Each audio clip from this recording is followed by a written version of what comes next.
Okay, hello friends. Mike Little here, Executive Director of the North Dakota Dental Foundation.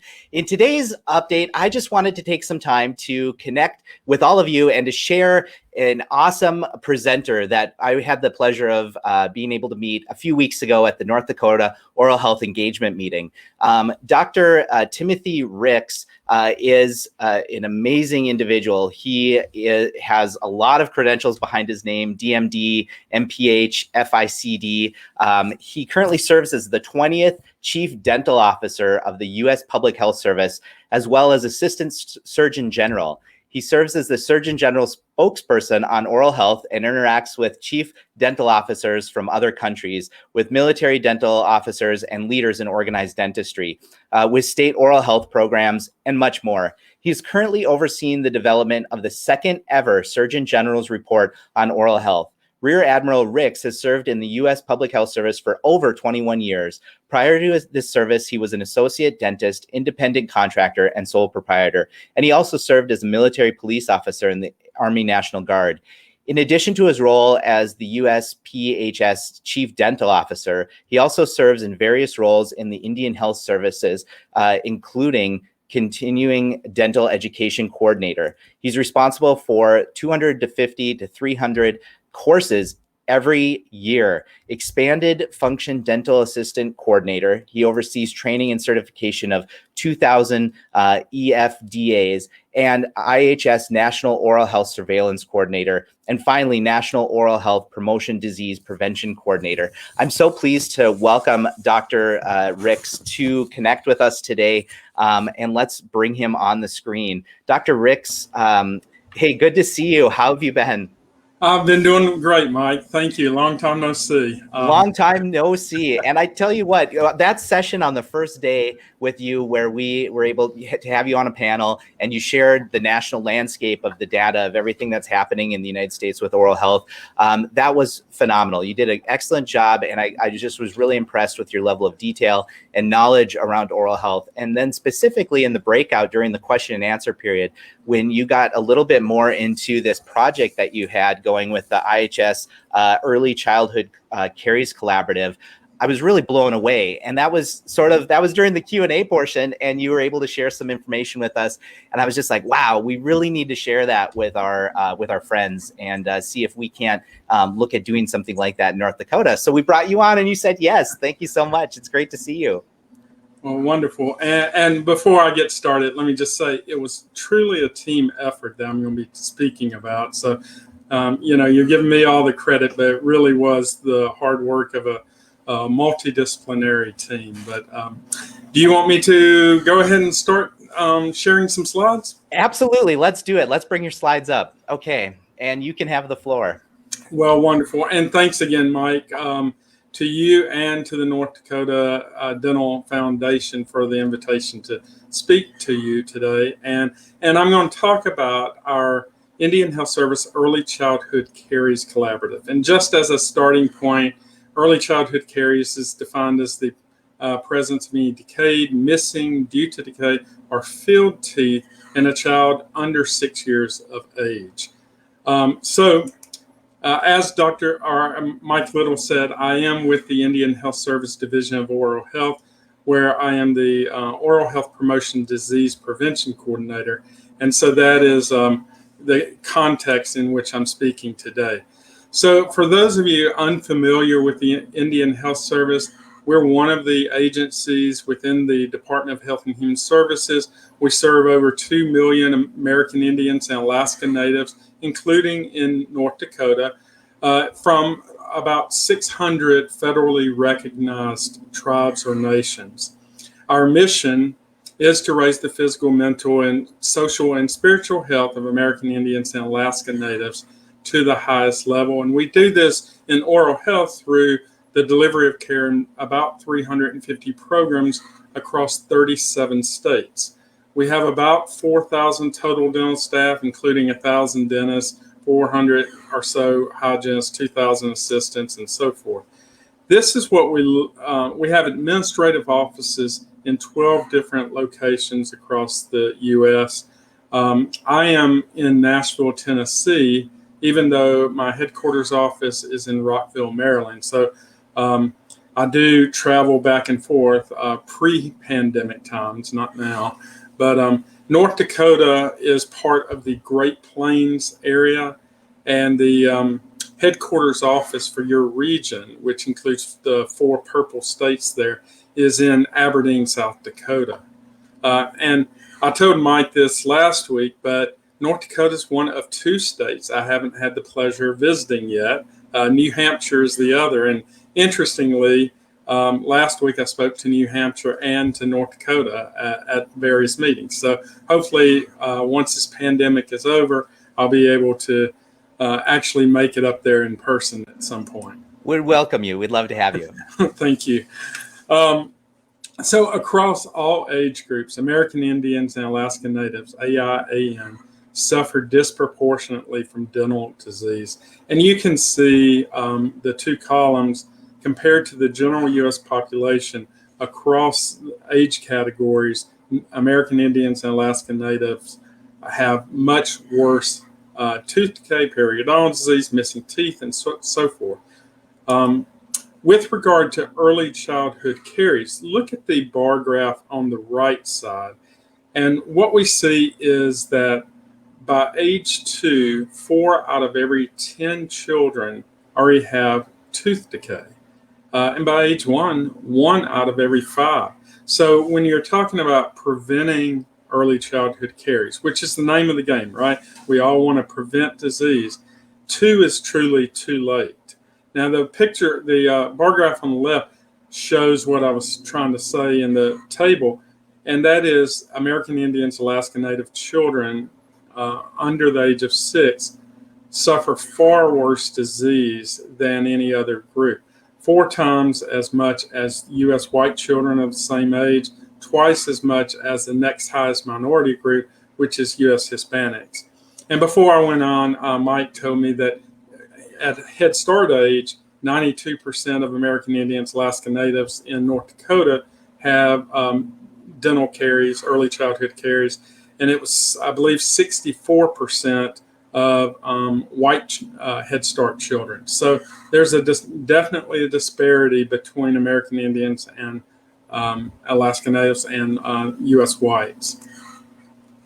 So I want to hone in on this 2 is too late, because years ago, pediatricians would often tell mothers, take your child into the dentist at age 2. And in fact, some pediatricians still say that. And that might work for low-risk populations, but high-risk populations, not just American Indians, Alaska Natives, but U.S. Hispanics, children living in poverty and so forth, children living in rural areas as well. These are high-risk populations, and sometimes by age 2, you're not talking about primary prevention in preventing decay in the first place. You're really talking about secondary prevention to keep them out of going to a pediatric dentist in an operating room setting.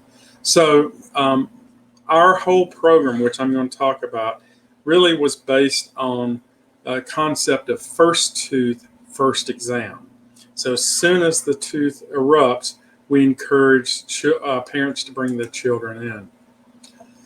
So I'll give you kind of the bottom line up front. Mike already kind of talked about this, but for the first time in the history of the Indian Health Service, and we've been around since 1955, and before that, native care was carried out by the Bureau of Indian Affairs. But for the first time in our history, we've been able to demonstrate a measurable decrease in both caries experience, which means our caries prevalence, which means any history of decay, that's filled and missing teeth included, of 5%, which may not seem like a lot, but that was only over an 8-year period. And, you know, if you have any epidemiologists, trying to lower prevalence of disease is a very tough task. So we were able to do that, and we were able to lower untreated decay by 14%. Now, untreated decay is has more of a direct correlation with access to dental care.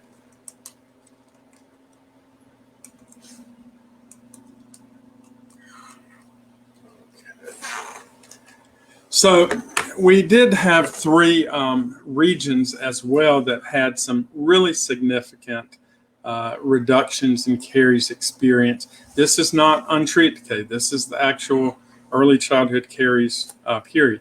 So the Navajo Nation, which is in the Four Corners area, had a 24% reduction. And this is noteworthy just because this is the region that has the highest prevalence of disease. The Oklahoma City area, which has the lowest prevalence of early childhood caries, actually had a huge drop of 45%. So even in good areas, we saw this huge reduction. And then in the Phoenix area, which has the second highest disease rates, we saw a 25% reduction in disease. So Mike had mentioned this about how we have this mantra of it takes a village, and it really does. So remember back to I said first tooth, first exam, and the question is, how many of you see 6 months old, 6-month-olds in your dental practice? And the answer is probably very few of you. And like I said, pediatricians were often referring children, telling parents to take their children to the dentist at age 2. So very early on, we knew, because 2 is too late, that the key to success was getting children under the age of 2 into the dental office or reaching out to them, one or the other. So we did this by, making sure that everyone understood that early childhood caries is not a dental problem. And in truth, if you look at the research, it really isn't. Early childhood caries has a number of effects on children, from missed school days later once they start school, to low self-esteem. And if you don't believe me, go to any Head Start and look at the child that has all their anteriors with stainless steel crowns and how the other children react to that child. So low self-esteem.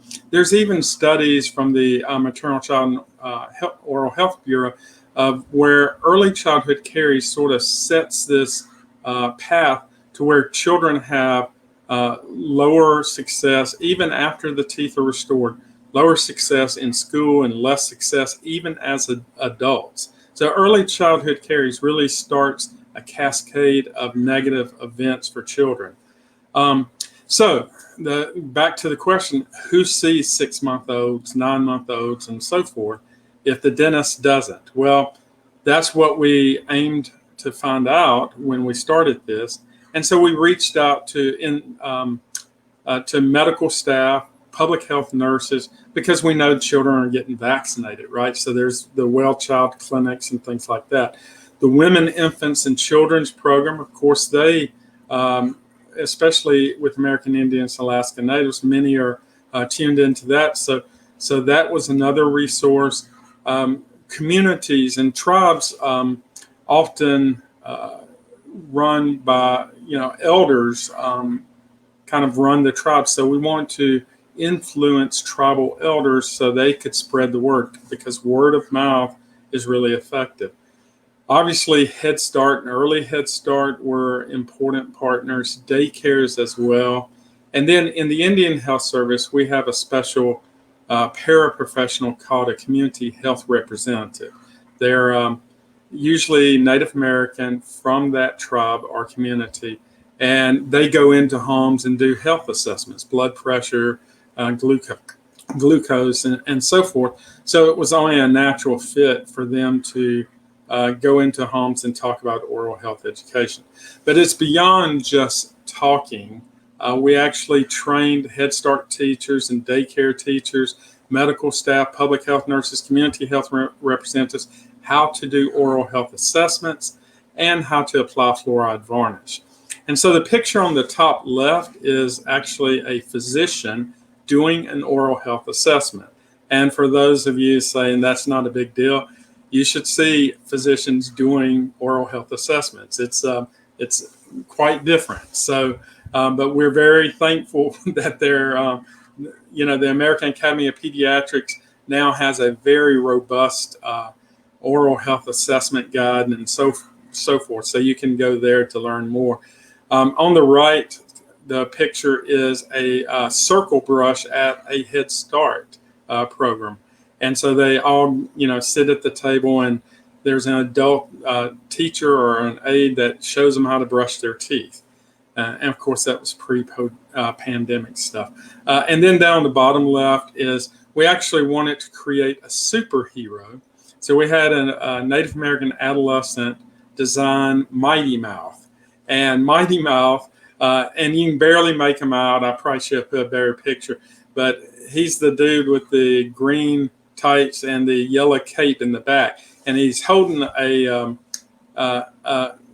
composite gun, one for glass ionomer. So because we were trying to promote glass ionomer sealants and interim therapeutic restorations using scoop and fill and glass ionomers.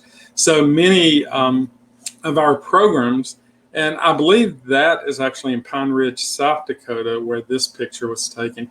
But they had, used Mighty Mouth as the prop, and they had, pictures of Mighty Mouth, and they'd handed out, cavity-free kids, all that kind of stuff when they went out and did community fairs. So again, we had pretty significant results nationally, and on the right is what I really want to talk about. So we had 4 goals. One was to increase access to care, especially in 1 to 2 year olds, our children under 2. And what we saw over an 8-year period was a 22% increase. And remember, these are dental practices that have, just like your practice, that have competing priorities. You have lots and lots of disease. You're trying to treat, you're trying to complete treatment plans, all of these things. And what we encouraged programs to do is to have something called open access. And it's really quite simple. Children, young children that are at high risk shouldn't have to compete with adults to get an appointment slot.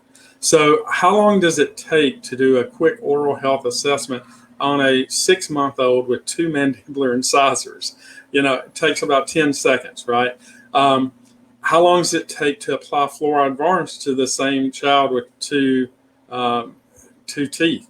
And the answer is none, because you can get your dental assistant to do that. And it takes the dental assistant about 10 seconds. So you don't need to you don't even need to put a child in a chair to do a quick oral health assessment screening and educate the parent. In fact, what we often had was the mothers would hold the child, and you would just put them under the dental light so you could see and do a quick check.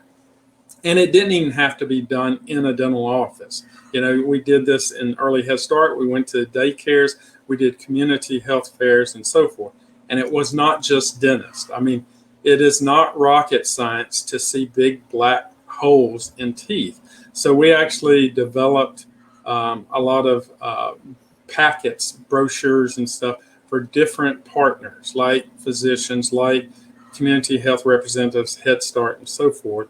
And I'll tell you, if you want to learn about all of our different materials that are available, you can go to ihs.gov/DOH, that stands for Division of Oral Health, /ECC, Early Childhood Caries.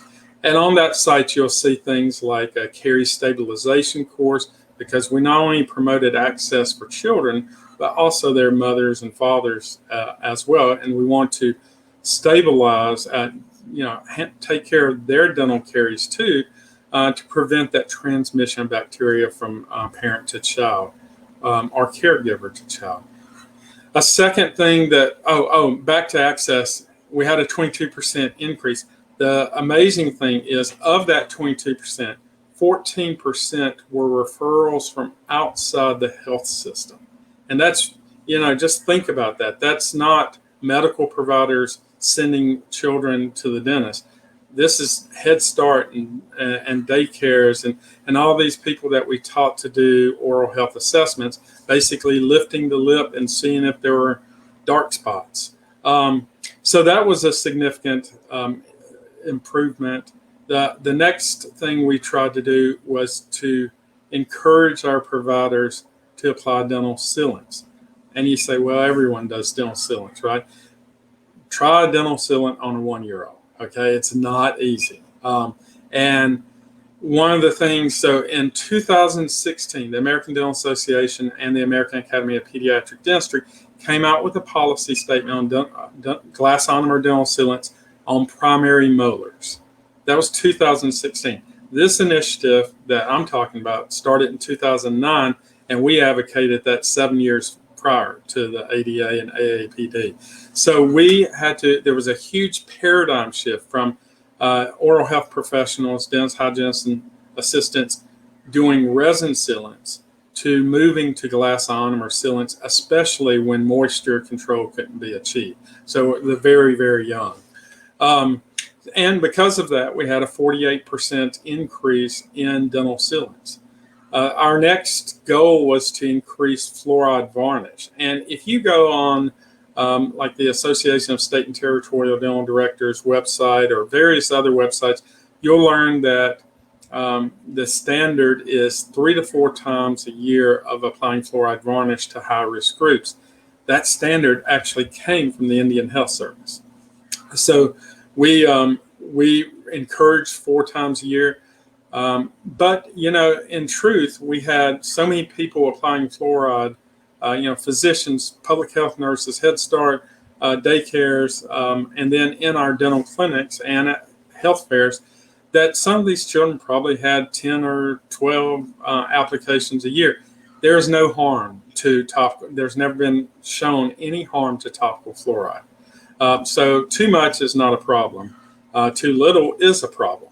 So we encouraged everyone to administer fluoride varnish. And again, it only takes a few seconds. If you watch fluoride varnish videos, they show this, how you gently swab the teeth with cotton and how you can get a little paintbrush and you paint really soft and just make sure it's on the enamel and so forth.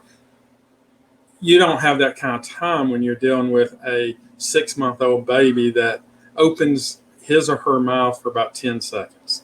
So what I used to do, and still do because I participate in Give Kids a Smile Day every year, is I would put the fluoride varnish on my 2 fingers and go along the teeth, 1 finger on the facial, 1 on the lingual, and again, sometimes it's only 2 teeth, so it's even easier, and apply the fluoride that way.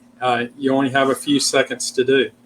But we actually, as the result of this initiative, we had a 115% increase in fluoride varnish applications, 335% increase among non-dental providers.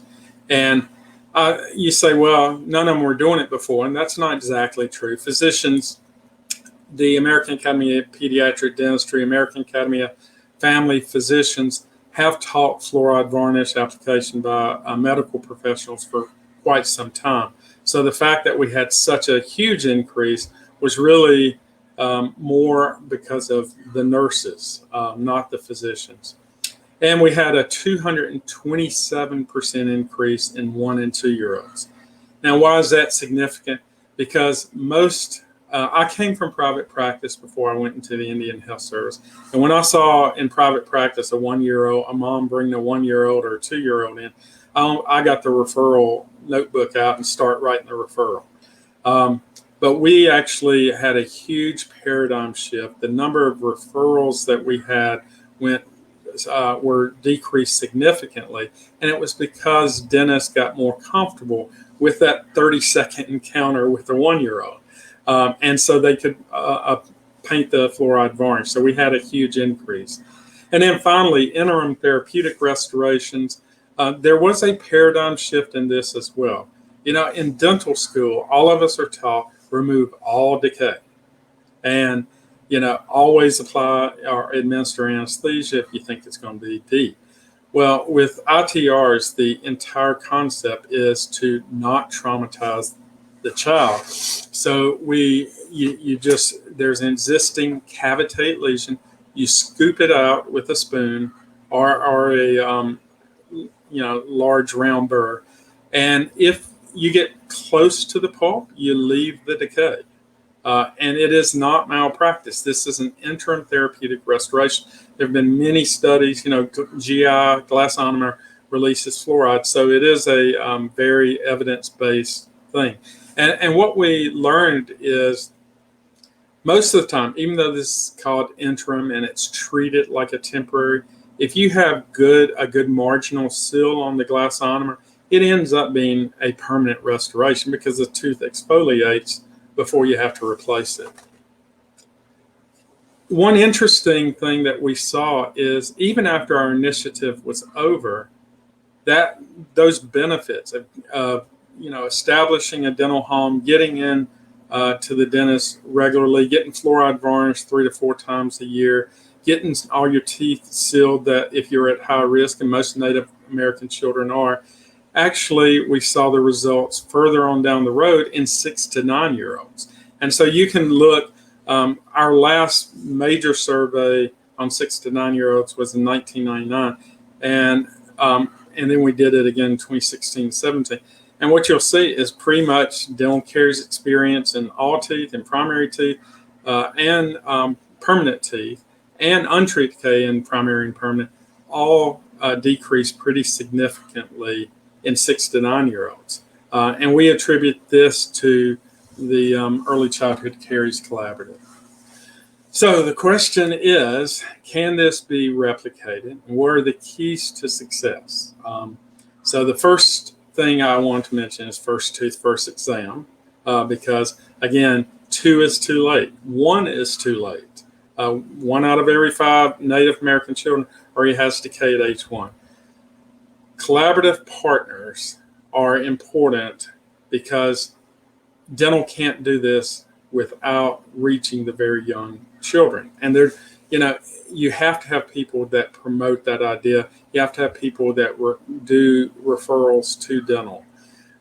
One interesting thing is we saw through this initiative, I mentioned tribes and communities and talked about elders, but in fact, what we saw was some tribes passed resolutions, tribal resolutions in support of ECC prevention, and then they were like our megaphone. They amplified that message throughout their tribe. Another one, I mentioned WIC earlier, Women, Infants, and Children's Program. We had one area down in Mississippi, one tribe, that would not extend WIC benefits to mother and child unless the child had proof of a dental exam. So that was a major policy change that affected change. Again, I talked about the multiple paradigm shifts in general dentists. And the picture on the right, I just thought was, I would put that in there. Do I refer this young child to a pediatric dentist, or doing exams, fluoride, varnish, sealant, and ITR, usually in 5 to 10 minutes at most? And we had many of them go to that blue side as a result of this. Then, I mentioned the GI sealants. We were 7 years ahead of our time on promoting glass ionomer sealants. And I think as you see more and more research, it's not just the fluoride release from GIs, but if you do a good GI, the retention is very similar to resin. And even if it falls out, you're buying time, and you can do a sealant, resin sealant later on. What we often told our providers is to do nothing on a high-risk kid is almost malpractice because you're just waiting for the teeth to bomb out. And then, again, ITRs, even if caries is left behind. The key to atraumatic restorative techniques is the atraumatic part. So, if you traumatize a child, they're going to be, they'll remember that for the rest of their lives. And all of us as oral health professionals deal with very apprehensive, anxious adults that had bad childhood experiences. So that is it. You can email me if you have questions, tim.ricks@ihs.gov. That's the best way to reach me. There's my phone number as well. And so with that, Mike, I'm going to stop sharing and take some questions. Yeah, sounds great. Well, thank you, Dr. Ricks. Excellent job. That deeper dive really, you did a great job. It was good to see the specifics of what you were able to share in just a few minutes at our engagement meeting a few weeks ago. I do have a couple of questions here. I guess first off, when you talked about what you were expecting initially, and then with those initial goals and objectives that you had laid out, and then the actual results that you ended up getting, were there any surprises to you? Anything that came out of those results or in the process too, that really surprised you? That's a good question. I would say I think the biggest surprise was that across our country, in Native American communities, the champion for early childhood caries prevention wasn't always an oral health professional. We had nurses that carried the banner. We had and they would get their dental teams involved. We had these community health representatives who were from the community, had a vested interest in the community, and sometimes they would be the leaders that were going over to the dental clinic saying, "Look, please make room for this kid in your schedule," and things like that. So I'd say that the leadership of the many collaborators was the biggest surprise of all. And I'm curious, so as you built It Takes a Village and you showed the slide with all of the partners, was there a way that you formalized this partnership, or how did people become ambassadors of the program? How did they sort of internalize it to take this on and champion it forward? So, I mentioned our website.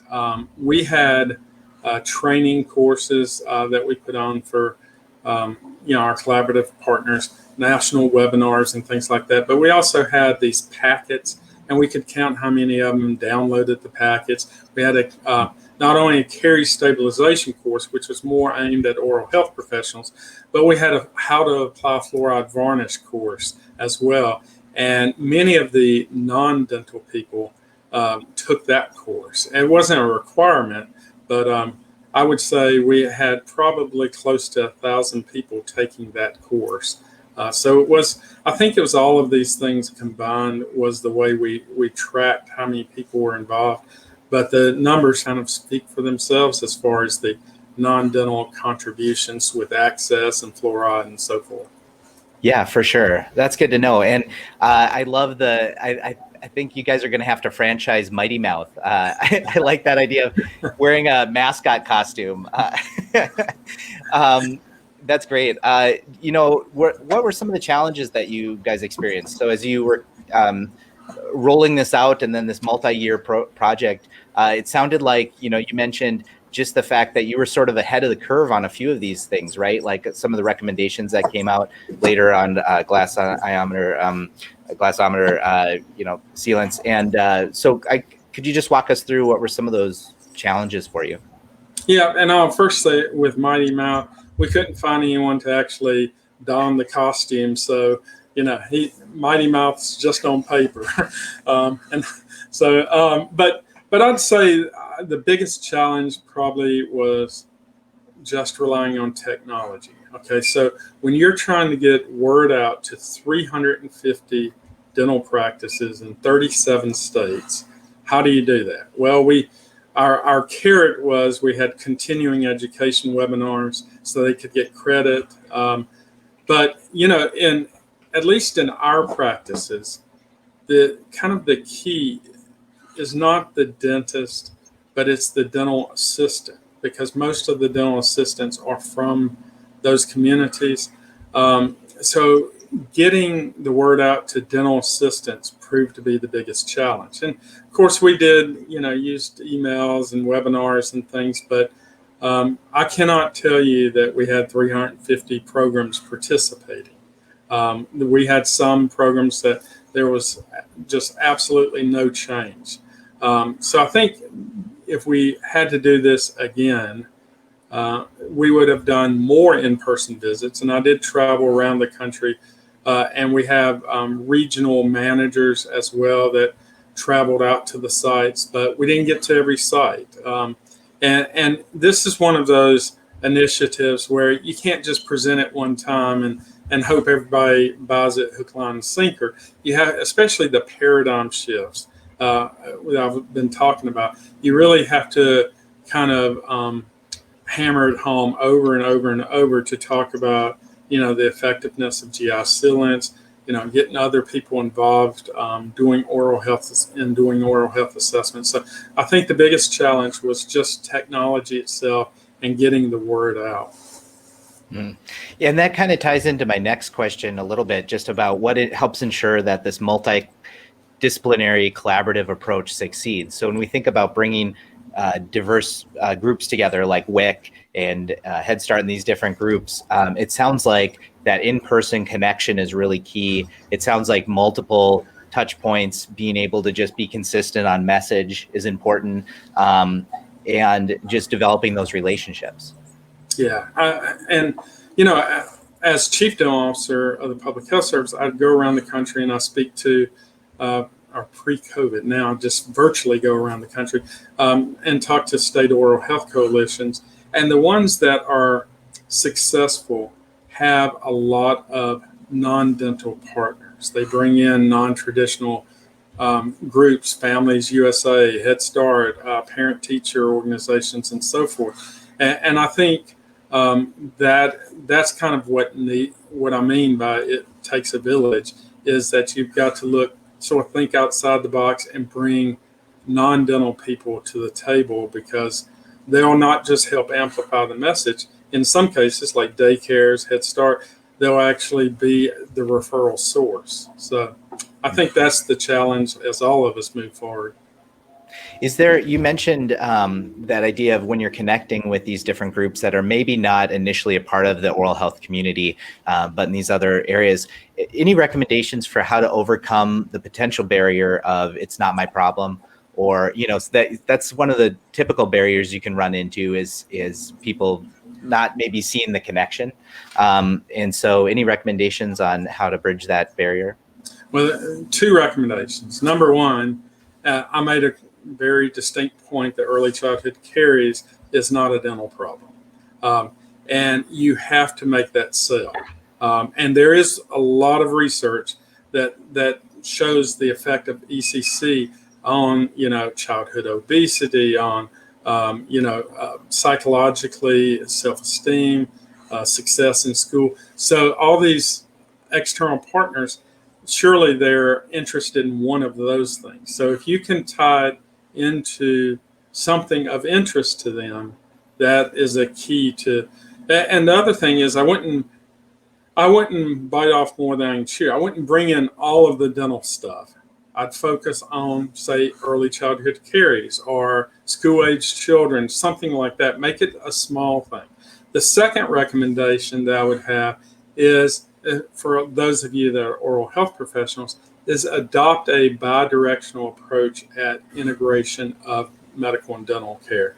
So all of you that are oral health professionals are health professionals. So think about the things that you can offer back to your medical colleagues, blood pressure screenings, diabetic screenings, depression screenings for behavioral health, and all of that. So that may be the other way to overcome the barrier. Say, if you do this for me, then I'll do this for you. And developing individual, everything in an initiative really depends on the individual connections. So, reaching out, and, if you still have to have a mask on, whatever, but reaching out to potential partners in person or phone calls is much more effective than doing emails and things like that. Yes.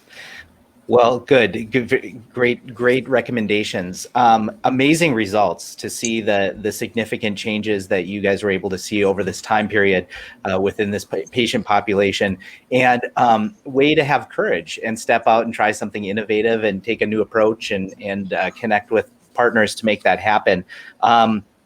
As we wrap up, I would like to offer you any additional comments or thoughts or things you'd like to share with our audience today, or North Dakotans that are watching? Certainly. I mean, I'll just say again, like I said in the very beginning, this wasn't a Tim Ricks thing. This was a true team effort by many oral health professionals and collaborative partners across almost 600 tribes or nations in the country, including those in North Dakota. And we're really, really appreciative of all the work that everyone did. And it's not like it's over. It continues. We have now institutionalized all of these different things that were novel ideas back in 2009. I also want to call out my boss in the Indian Health Service, Dr. Tim Lozon, who supported this program throughout its entirety, and my co-chair, Dr. Bonnie Brewer, who is now retired, but she was in Oregon, and she helped create this along with me. So, and again, I want to thank you, Mike, and the North Dakota Dental Foundation for the opportunity to speak. And if anyone has follow-up questions, feel free to contact me. Thank you, Dr. Ricks. Thank you for what you're doing to improve oral health for all. And thank you for joining us today. We appreciate your time. Thank you, Mike.